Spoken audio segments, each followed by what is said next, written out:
这一枪不仅击中了女特工，也彻底打碎了军情五处的金字招牌，撕开了英国情报界最黑暗的阴谋。故事开始于伦敦街头的一场大堵车，在这拥挤的长龙中，一支车队缓慢前行，而车队里押送的正是美国中央情报局多年来苦苦追捕的恐怖组织头目卡西姆。这次行动由英国军情五处主导，他们好不容易抓住了卡西姆，正打算把他移交给美国呢。原本预计20分钟前就能抵达英国军方机场，结果这交通一瘫痪就全泡汤了。负责开道的女特工基顿和搭档罗伯急得像热锅上的蚂蚁，一心想着赶紧疏通交通，好顺利完成任务。可谁能想到意外说来就来，警方突然把押送任务需要的直升机调走了，这让押送行动一下子变得困难重重。更要命的是，监控发现有几辆摩托车速度快的不正常，在拥堵的城市里横冲直撞，目标直指卡西姆所在的车队。军情五处的指挥中心瞬间拉响警报，气氛紧张的能拧出水来。他们意识到肯定是有人来接球了，果不其然，一辆摩托车很快就逼近了基顿的车。基顿刚想反击，搭档罗伯却拦住了他。就在这时，指挥中心迅速下达紧急作战指令，一个枪手从摩托车上跳下来，把基顿从车里拖了出去，还逼着他和罗伯跪在押送卡西姆的卡车前。这一幕刚好被路边的摄像头拍了下来，武装分子拿着枪威胁军情五处的负责人，要是不释放卡西姆，就杀了基顿。在军情五处的中枢指挥室里，几位高层领导把决策权交给了一位叫哈里的负责人。哈里看着监控画面，眉头紧皱。这事儿发生在人口密集的市区，还有特工被挟持，他得小心行事，不能让无辜平民受到伤害。思来想去，哈里最终下令释放卡西姆。接到命令后，押解车辆上的特工只好打开车门，放走了卡西姆。卡西姆重获自由后，并没有马上逃走，而是对着摄像头得意地瞥了一眼，眼神里满是嘲讽和挑衅，然后才坐上摩托车扬长而去。基顿他们也因此被放了，可基顿哪能咽下这口气？等卡西姆一离开，他立刻从汽车扶手箱里掏出手枪，不顾同伴的劝阻，朝着卡西姆逃跑的方向追了上去。哈里见状，赶紧命令支援部队跟上。追到隧道的时候，基顿和同伴发现武装分子的车队已经消失得无影无踪。他们在应急通道口找到了被遗弃的摩托车，想都没想就冲进了通道。当他们试图推开通往外部的门时，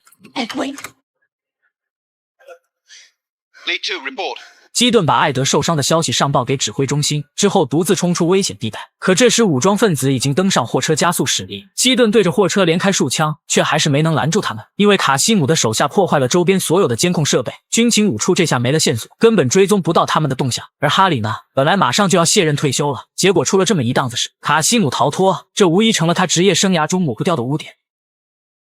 之后，哈里去给嫂子敬献了花束，还和卧底特工艾琳秘密见了一面。他跟艾琳透露了自己的退休计划，还劝他别再追查卡西姆了，赶紧抽身。可艾琳一心想着抓住卡西姆为组织立功，怎么可能轻易放弃呢？哈里走在泰晤士河畔的大桥上，心事重重。他突然停下脚步，走到护栏旁，靠在柱子上，眼神空洞地凝视着河水。就这么静静地站了一会儿，镜头一转，来到了莫斯科的拉米尼克区。此时，一名小伙正在被一群当地的混混纠缠。小伙身手矫健，脑子也灵活，撞破窗户顺利来到了外面。刚刚起身，那群混混就追了上来。小伙在穿过马路时，差点被一辆车撞到。Will Holloway。Get in。 看了一眼身后的追兵后，小伙果断拉开车门坐了进去。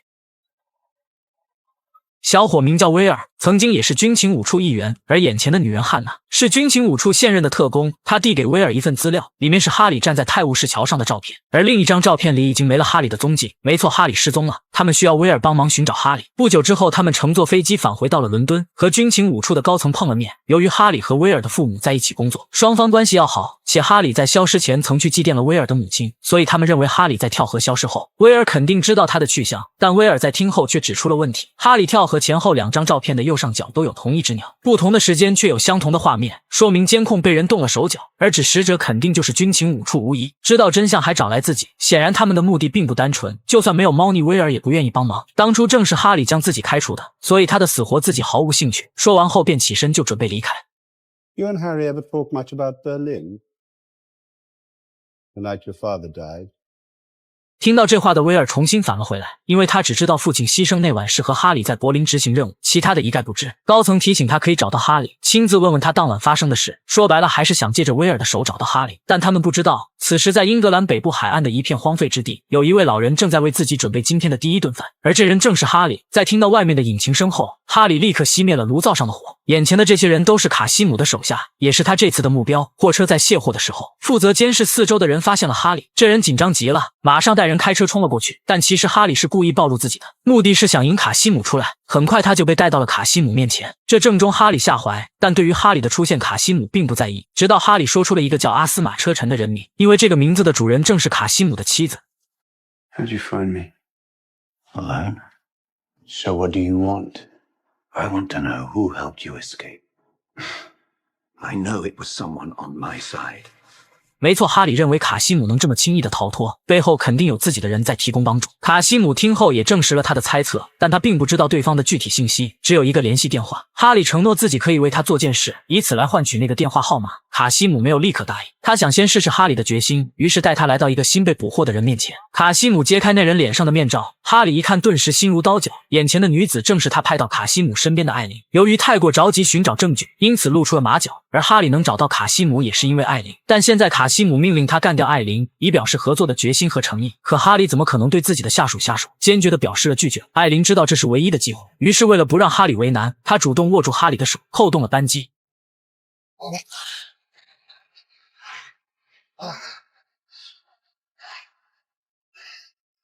You got a deal.